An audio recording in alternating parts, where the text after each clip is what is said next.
नमस्ते। मैं कृष्णा मानिक आपके सामने पतझड़ में टूटी पत्तियों के बारे में बताने जा रही हूँ।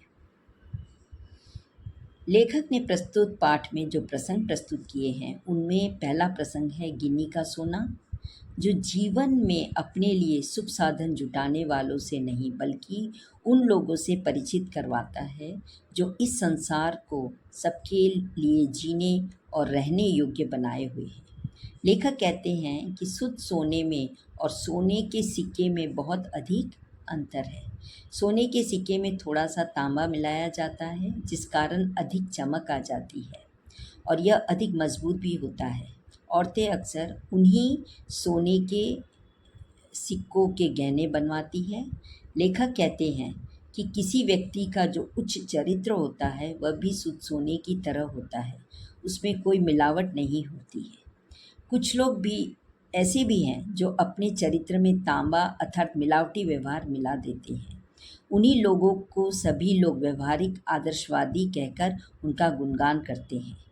लेखक हम सोने सभी को ये बताना चाहती है कि हमें यह नहीं भूलना चाहिए कि वर्णन कभी भी आदर्श का नहीं होता बल्कि आपके व्यवहार का होता है। कुछ लोग कहते हैं कि गांधी जी भी व्यवहारिक आदर्शवादियों में से एक थे। यदि गांधी जी अपने आदर्शों को महत्व नहीं देते तो पूरा देश उनके साथ हर समय कंधे से कंधा मिलाकर खड़ा न होता। जो लोग केवल अपने व्यवहार पर ही ध्यान देते हैं, केवल वैज्ञानिक ढंग से ही सोचते हैं, व्यवहारवादी लोग कहे जाते हैं और ये लोग हमेशा चौंकाने रहते हैं और कहीं इनमें कोई ऐसा काम ना हो जाए जिसके कारण इनको हानि उठानी पड़े।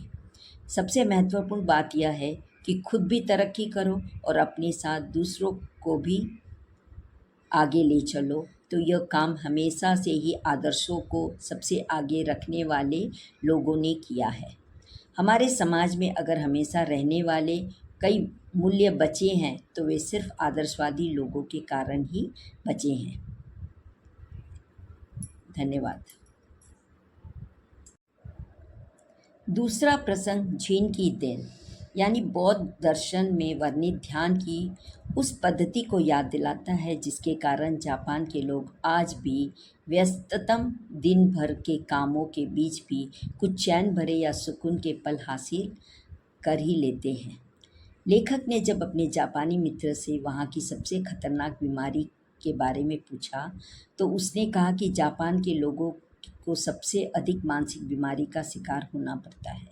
लेखक के इस मानसिक बीमारी की वजह पूछने पर लेखक के मित्र ने उत्तर दिया कि उनके जीवन की तेजी औरों से अधिक है। जापान में कोई आराम से नहीं चलता बल्कि दौड़ता है, अर्थात सब एक दूसरे से आगे जाने की सोच रखते हैं। कोई भी व्यक्ति आराम से बात नहीं करता, वे लोग केवल काम की ही बात करते हैं। जापान के लोग अमेरिका से प्रतियोगिता में लग गए जिसके कारण वे 1 महीने में पूरा होने वाला काम 1 दिन में ख़त्म करने की कोशिश करने में लगे।